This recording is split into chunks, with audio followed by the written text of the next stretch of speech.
Бүлгийн эрхийн нөхцөл байдал Монголд. Бэлгийн цөөнхийн хүний эрх.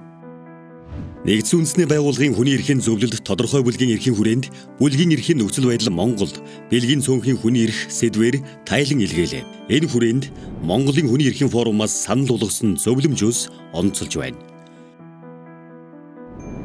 Зөвлөмжөөс хүүхдийн эрхийг хангах салбар дундын зохицуултыг дэмжих эрх зүйн орчныг салбаруудын оролцоотой үнэлж зохих хууль тогтоомжийг шинжлэх.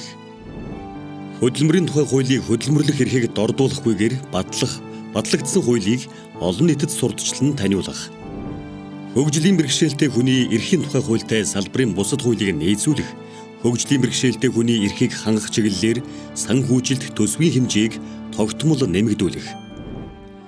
ЛГБТИК хүмүүс зэрэг нийгмийн цөөнх бүлгүүдийг нийт гишүүний эрхийг хамгаалах, ялгуурлан гадуурхахын эсрэг цогц хууль тогтоомжийг бүх талын оролцоотой боловсруулж батлах, ЛГБТИК хүй олны эсрэг ялгуурлан гадуурхалд хүчирхийллийг таслан зогсоох, урьдчилан сэргийлэх болон таниулж хүлээн зөвшөөрүүлэх олон нийтийн сурталчилгааг эхлүүлэхийг зөвлөж байна.